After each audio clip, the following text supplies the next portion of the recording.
ભારત એક લોકશાહી વાળો દેશ છે અને લોકશાહીના દેશમાં જનતા સત્તાના સર્વ શિખર પર હોય છે.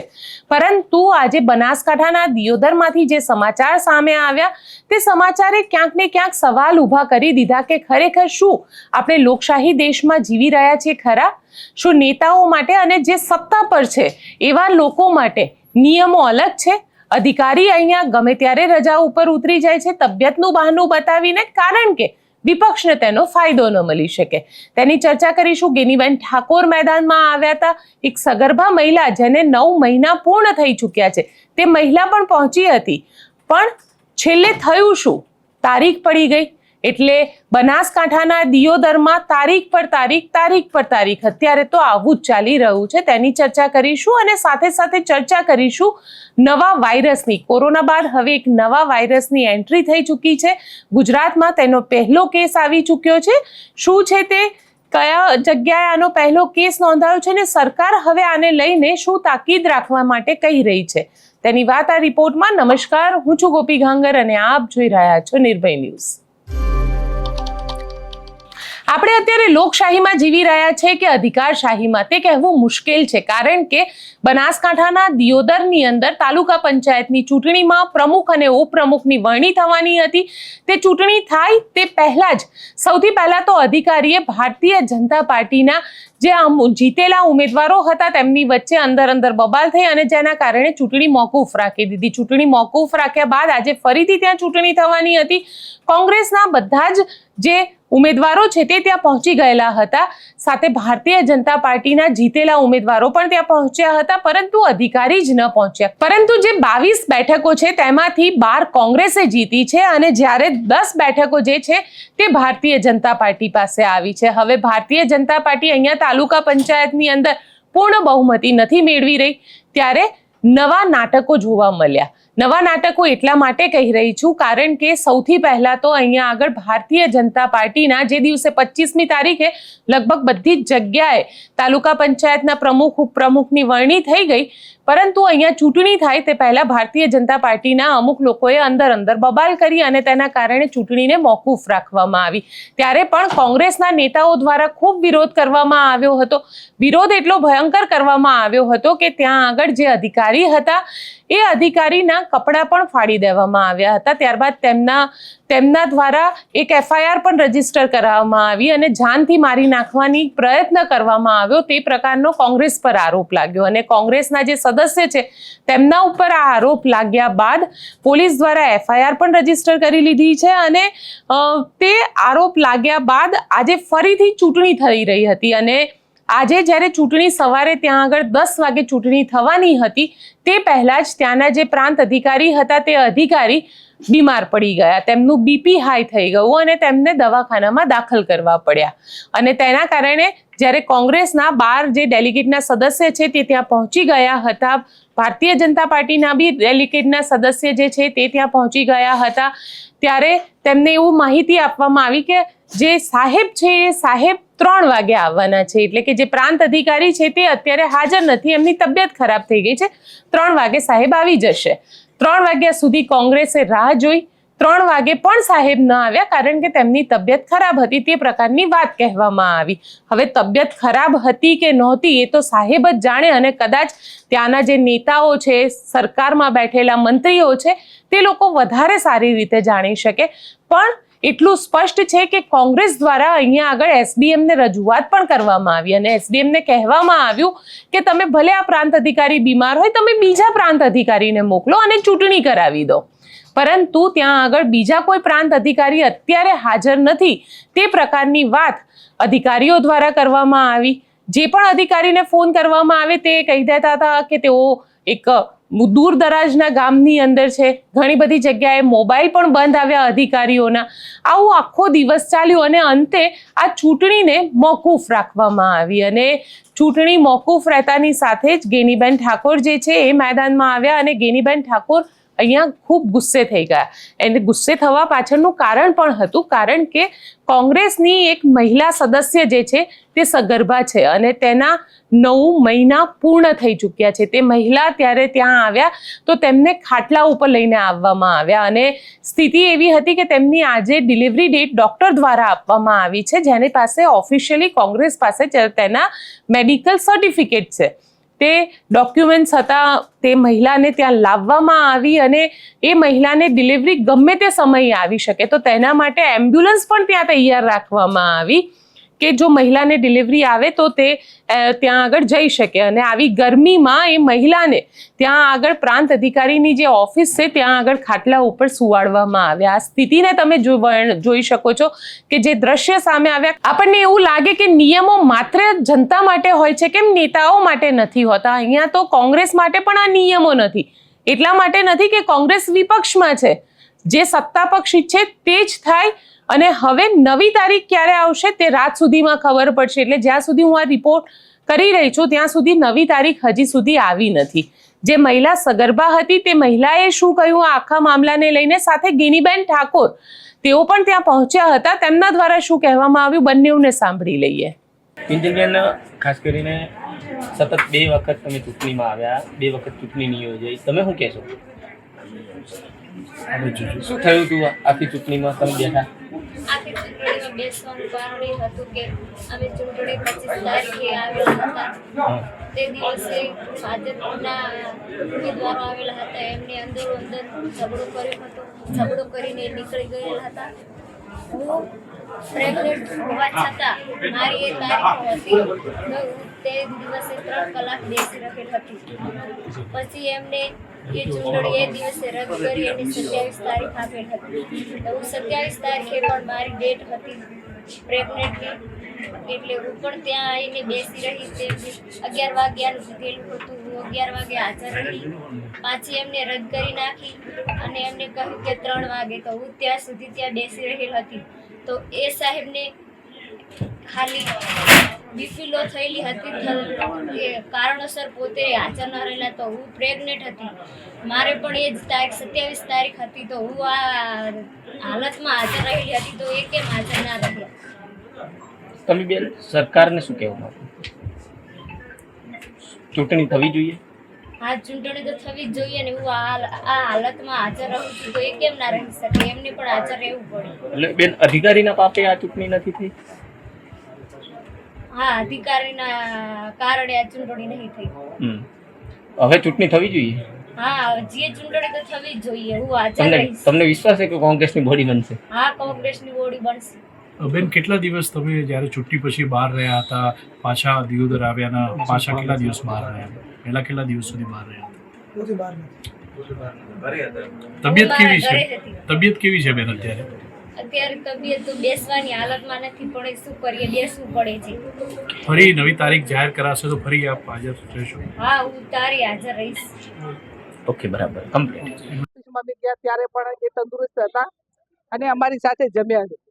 અને ફરી પાછું આજે એવું કહેવામાં આવ્યું કે અમે 3 વાગે ચૂંટણી કરાવશું. અને 3 વાગ્યા સુધી અમારા સભ્યો બધા સભાખંડમાં હતા. એક પણ ચૂંટણી અધિકારી જે નિમણૂક કરેલી હતી એ 3 વાગ્યા સુધી કોઈ ચૂંટણી અહીં કરાવવા માટે આવ્યું નથી. એટલે લોકશાહીનું જે હનન થવું જોઈએ, લોકશાહીની જે હત્યા થવી જોઈએ, એ આજે આ દિયોદર તાલુકા પંચાયતના સભ્યોની હેરાનગતિ કહો, આમ પ્રજાની હેરાનગતિ, વહીવટી તંત્ર, એ બધાને ખૂબ હેરાન કરવા માટેનો પ્રયત્ન ભારતીય જનતા પાર્ટી અને એમના વહીવટી તંત્રએ કર્યો છે. ત્યારે જ્યારે કોઈ પણ વ્યક્તિને અન્યાય થાય ત્યારે એના નિયમો પ્રમાણે, બંધારણ પ્રમાણે એ કલેક્ટર પાસે કે પ્રાંત અધિકારી પાસે ન્યાય માગવા માટે જતા હોય છે. જ્યાં રક્ષક ભક્ષક બને તો એની કોઈ જગ્યા રહેતી નથી. અહીંયા અમારી એક બેન જે ડિલિવરી પ્રસંગમાં આજે એની ગાયનિક ડૉક્ટરે તારીખ આપેલી હતી, મેડિકલ સ્ટાફ સાથે લગભગ 11 વાગ્યાથી કરીને અત્યારે 5 વાગ્યા સુધી બેન એ અહીં સભાખંડમાં રહી. એના ઉપર પણ દયા ભારતીય જનતા પાર્ટીના નેતાઓ કે એમના વહીવટી તંત્રને દયા ના આવી અને કોઈ પણ કારણ વગર ત્યાં બનાસ મેડિકલમાં દાખલ થઈ અને ચૂંટણી આજે મુલતવી રાખવામાં ફરી આવી છે. ટીડીઓ મારફત અહીંયા હાલ જાહેરાત કરી કે વહીવટી તંત્ર તરફથી અમને કોઈ સૂચના આપવામાં આવી નથી અને હવે જ્યારે અમને વહીવટી તંત્ર સૂચના આપશે ત્યારે અમે સભ્યોને જાણ કરશું.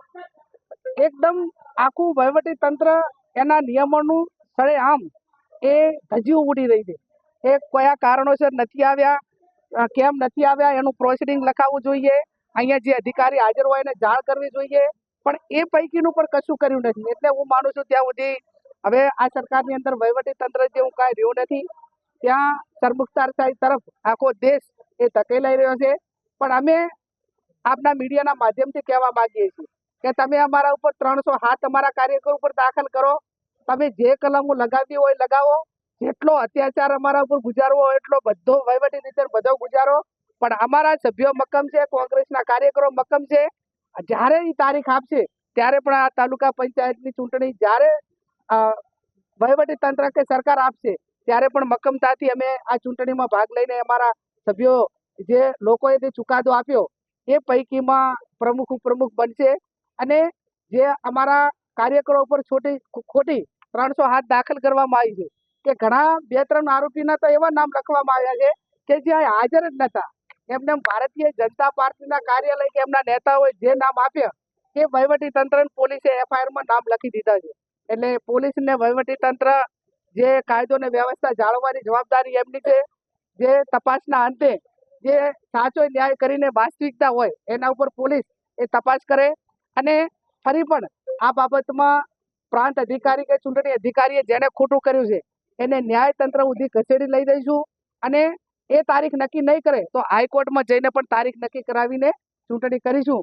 અહીંયા જે મીડિયાના લોકોએ પણ અમને સહકાર આપ્યો અને બીજું વહીવટી તંત્રએ પણ ક્યાંક ને ક્યાંક નીચેના વહીવટી તંત્રએ અમને સાથ સહકાર આપ્યો, વ્યવસ્થાઓ કરાવી નાના મોટી, એ બદલ પણ એમનો આભાર. અને લોકશાહી સામે ટકાવી રાખવા માટે કરીને ચોથી જાગીરી તરીકે જે મીડિયાની ભૂમિકા હોય, વહીવટી તંત્રની હોય, કાયદો વ્યવસ્થાની હોય, એ દરેક ડિપાર્ટમેન્ટ કે દરેક જે ક્ષેત્ર છે જેની જવાબદારી એ પૂરેપૂરી જવાબદારી સંભાળે એવી હું એમની પાસે અપેક્ષા રાખું છું. અહીંનો કલેક્ટર હોય, અહીંના પ્રાંત અધિકારી હોય, એમને ખરેખર પ્રજાનો પગાર લેવાનું બંધ કરવો જોઈએ. એમને રાજીનામા આપીને ભાજપનો ખેસ પહેરી દેવો જોઈએ. અને 2 સભ્યો ઘટે છે ને તો એક ખુરશી ઉપર કલેક્ટરને બેસી જવું જોઈએ અને એક ખુરશી ઉપર પ્રાંતને બેસી જવું જોઈએ. અને એમને ચૂંટણી જાહેર કરી ઘોષિત કરી દેવી જોઈએ કે અમે બંને ભારતીય જનતા પાર્ટીના ચૂંટાયેલા ડેલિગેટ છે અને પ્રમુખને ઉપપ્રમુખ અમે આ ભાજપના બનાવવા છે. એટલું જ આ વહીવટી તંત્રએ બાકી રાખ્યું. શું કહેશો, ચૂંટણી અધિકારી જે જગ્યાએ સારવાર લઈ રહ્યા છે તે જગ્યાએ મીડિયાને રોકવાનો પ્રયાસ કર્યો? એમને કશું થયું જ નથી એટલે રોકવા માટેનો પ્રયત્ન હોય. અહીંયા પ્રાઇવેટ ડોક્ટર પાસે કે ગમે એના પાસે તપાસ કરાવો કે એમનો બીપી લો કે થવાનું હોય કે કોઈ હોય તો જે દિવસે ઘટના બની હોય 3 દિવસ પછી થોડું થાય. અને એમને કદાચ એવી કોઈ તકલીફ હોય તો એમને 10 વાગે જાણ કરી દેવી જોઈએ. અને ચૂંટણીનો ઉપલો જે અધિકારી હોય, કલેક્ટર હોય કે જે એમની ઓથોરિટી હોય એ બીજા અધિકારીની નિમણૂક કરવી જોઈએ.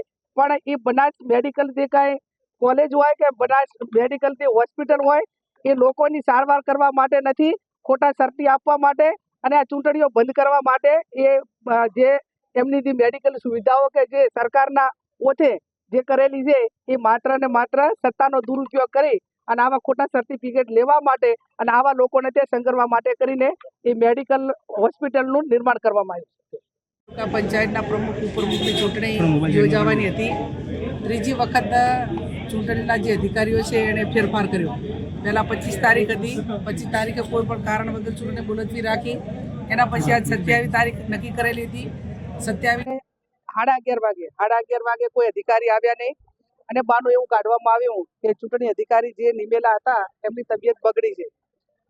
આમ તો લોકશાહી માટે એવું કહેવાય છે કે લોકશાહી એ તાજવા જેવું હોય છે, જ્યાં આગળ બંને પક્ષ એટલે કે સત્તા પક્ષ અને વિપક્ષ એ બંને સમાંતર રહે ત્યારે લોકશાહી જળવાય છે. જો એક પણ પલડું જે છે એ ઉપર નીચે થાય તો લોકશાહી અહીંયા ડગમગી જાય છે.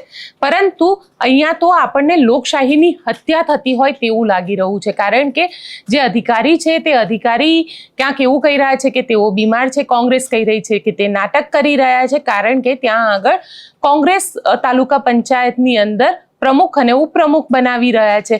સ્વાભાવિક છે, જનતાએ જનાદેશ આપ્યો છે. જનાદેશમાં કોંગ્રેસને 12 સદસ્ય બેઠકો મળી છે અને 12 બેઠકો જ્યારે મળી હોય તો પ્લસમાં કોંગ્રેસ જ આવે અને ભારતીય જનતા પાર્ટી, કારણ કે ભારતીય જનતા પાર્ટીએ સ્થાનિક સ્વરાજની ચૂંટણી પહેલા એવા ઘણા બધા કામ કર્યા છે અને એટલા જ માટે કદાચ આ સવાલ ભારતીય જનતા પાર્ટીને વધારે આપણને લાગે કે હા એવું હોઈ શકે કે ભારતીય જનતા પાર્ટી આ બધું કરાવતી હોઈ શકે, એટલા માટે લાગે કારણ કે સ્થાનિક સ્વરાજની ચૂંટણીમાં જ્યારે શરૂઆત થઈ ત્યારે કોંગ્રેસના જે ઉમેદવારો છે તેમને ઉપાડી જવામાં આવ્યા, તેમનું કિડનેપિંગ કરવામાં આવ્યું, આ પ્રકારના વિડીયો પણ સામે આવ્યા.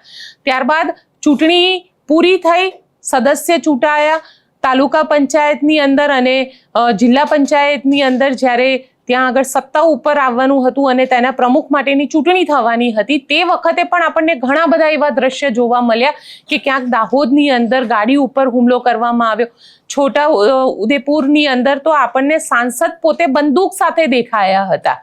એટલે ક્યાંક ત્યાં પણ એક સવાલ ઊભો થયો. છોટા ઉદેપુરમાં જ આપણને કિડનેપિંગના કેસ જે છે તે પણ આપણને જોવા મળ્યા કે આમ આદમી પાર્ટીના સદસ્યનું કિડનેપિંગ થઈ જાય છે, તે પ્રકારનો આખો મામલો સામે આવ્યો છે.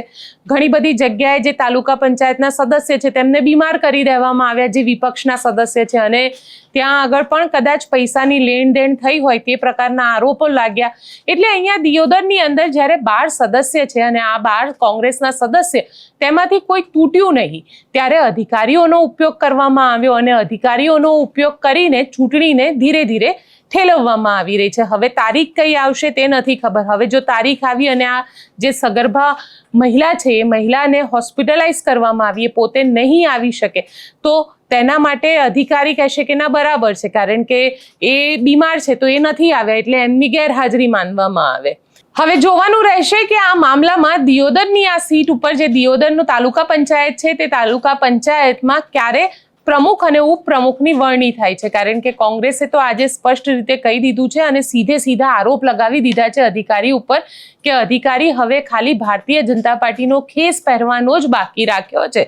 તે પ્રકારના આરોપ પણ અહીંયા આગળ લાગ્યા છે અને લોકશાહીને ને ભારતીય જનતા પાર્ટીને 7 જન્મનું લેવા દેવા નથી, આવા આરોપ ગેનીબેન ઠાકોરે લગાવ્યા છે. જોઈએ હવે ભારતીય જનતા પાર્ટી આ લોકશાહીને જીવતી રાખે છે કે પછી હજી પણ અધિકારી ઉપર દમન કરે છે અને અધિકારી જે છે તે પોતે પણ પોતાના ફાયદા માટે થઈને ક્યાંક ભારતીય જનતા પાર્ટીના જે નેતાઓ કહે છે તે પ્રમાણેનું કરતા રહે છે.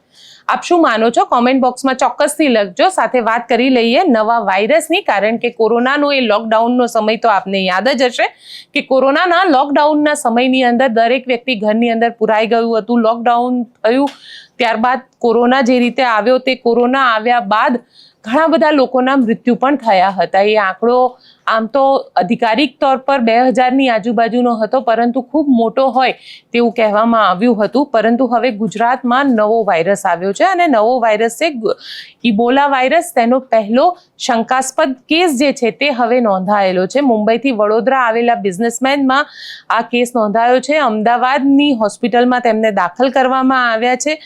આફ્રિકાના દેશોની અંદર હાલ ઇબોલા વાયરસ જે છે તે હાહાકાર મચાવી રહ્યો છે અને જેને પગલે આફ્રિકન દેશોમાં ગુજરાતથી આવતા લોકોને હોમ આઇસોલેશન આપવામાં આવી રહ્યું છે. અને હોમ આઇસોલેશન એટલે તમને યાદ હશે કે કોરોના વખતે આપણે કોઈ એક વ્યક્તિને જ્યારે એને કોરોનાના સિમ્ટમ્સ હતા તો કોઈ એક રૂમની અંદર પૂરી રહેતા હતા કે ત્યાં આગળ 14 દિવસનું આઇસોલેશન એને રહેતું હતું અને ત્યારબાદ તેને બહાર કાઢવામાં આવતું હતું, તેનો કોવિડ ટેસ્ટ કરવામાં આવતો હતો અને પછી એને સામાન્ય જિંદગી જીવવા માટે કહેવામાં આવતું હતું. એવી જ રીતે ઇબોલા વાયરસ જે છે તેમાં પણ આઇસોલેશનમાં રાખવામાં આવ્યા છે. 11 લોકોને અત્યારે આઇસોલેશનમાં રાખવામાં આવ્યા છે.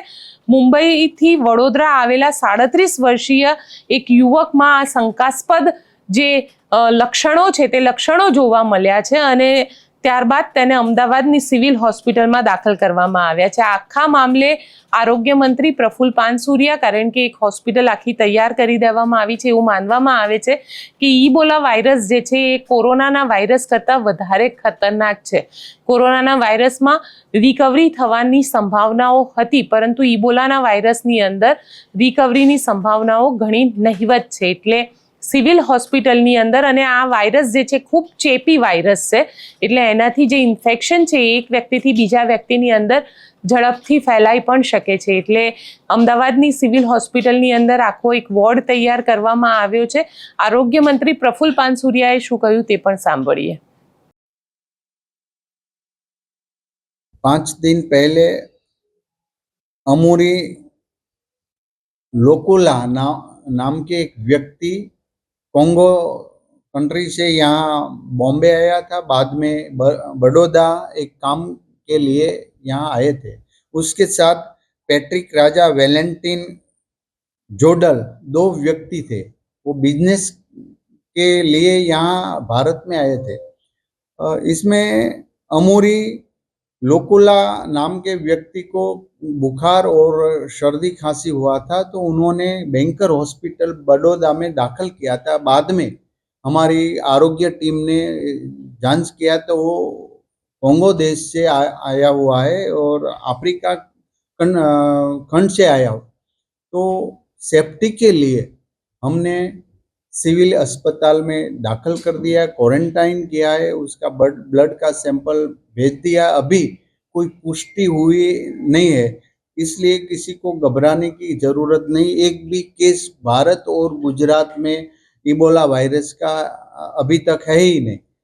तो ये अगमचेती के साथ हमारी टीम काम कर रही है। तो ये मीडिया के माध्यम से मैं सभी को जागृत करता हूँ कि सोशल मीडिया वगैरह से कोई अफवाह, कोई गलत मैसेज न फैलावे, इसलिए कि घबराहट से कई लोगों को कोई कुछ प्रॉब्लम होता है। तो आज अभी पुष्टि हुई ही नहीं है, लेकिन एक क्वारंटाइन किया है और इसके साथ 2 व्यक्ति उसको तो कुछ प्रॉब्लम नहीं, फिर भी हमने क्वारंटाइन किया है। आरोग्य की टीम अस्पताल, एयरपोर्ट दोनों जगह पर पूरा जो प्रॉब्लम है उस पर निगाहें रखी हुई है, इसलिए आप सब घबराने की कोई ज़रूरत है ही नहीं। इसके अलावा और 3 लोगों को भी क्वारंटाइन किया है और 3 लोगों को भी क्वारंटाइन किया है जो इनके संपर्क में है। तो वो उसके दोस्त थे और एक और व्यक्ति कौन? यस, एक डॉक्टर था जो उसके संपर्क में आया था, उसका नाम है सुनील मुसाना, व्यावसायिक संपर्क में आया था और 2 दोस्त उसके साथ था। लेकिन ये तीनों व्यक्ति को कुछ प्रॉब्लम नहीं है, सिर्फ अमूरी लोकुला नाम के व्यक्ति, उसकी उम्र है 37 ईयर। तो ये बिजनेस के लिए भारत में आए थे और कोई प्रॉब्लम नहीं है, अभी सब सेफ है। सिर्फ क्वारंटाइन करने के लिए ही हमने अस्पताल में रखा और सिविल में स्पेशल वार्ड की व्यवस्था की, इसलिए कि एक संक्रमित व्यक्ति शायद हो तो किसी को और को एक चेप न लगे, इसलिए हमने अहमदाबाद और सूरत 2 सिविल में उसकी एक्स्ट्रा व्यवस्था की है। ઈબોલાના લક્ષણની વાત કરવામાં આવે તો ખૂબ જ તાવ આવે, તીવ્ર માથામાં દુખાવો થાય, નબળાઈ થાય, થાક લાગે, સ્નાયુ અને સાંધામાં દુખાવો થાય. જો ગંભીર લક્ષણોની વાત કરવામાં આવે તો પેટમાં દુખાવો થાય, ચામડી પર ઝીણી ઝીણી ફોડલીઓ જોવા મળે, કિડની અને લીવર પર તેની સીધી અસર જોવા મળે અને કેટલાક કિસ્સાઓમાં આંતરિક અથવા તો બાહ્ય રક્તસ્રાવ એટલે કે બ્લીડિંગ થવાના કેસ પણ જોવા મળે છે. અને તેની તપાસ કેવી રીતે કરવી જો જોવા જઈએ તો આના માટેના ઈબોલાના જે ટેસ્ટ છે તે ટેસ્ટ આવે છે. જે રીતે કોવિડની અંદર ટેસ્ટ કરવામાં આવતો તો PCR ટેસ્ટ કરવામાં આવતો તો તેવી જ રીતે આની અંદર પણ PCR ટેસ્ટ જે છે તે કરવામાં આવશે અને શરૂઆતના દિવસમાં વાયરસનું પ્રમાણ ઓછું હોય તો સચોટ પરિણામ મેળવવામાં ફરીથી એનો રિપોર્ટ જે છે તે કઢાવવો પડી શકે છે. એટલે શરૂઆતમાં જો વાયરસનું લેવલ, કારણ કે કોવિડમાં પણ એવા કેસો આપણને સતત જોવા મળતા હતા કે થોડી માત્રામાં હોય તો પછી એની અંદર 2-4 દિવસ પછી વધારે કોવિડના લક્ષણો સાથે એના રિપોર્ટ ફરીથી ડૉક્ટર કઢાવતા હતા.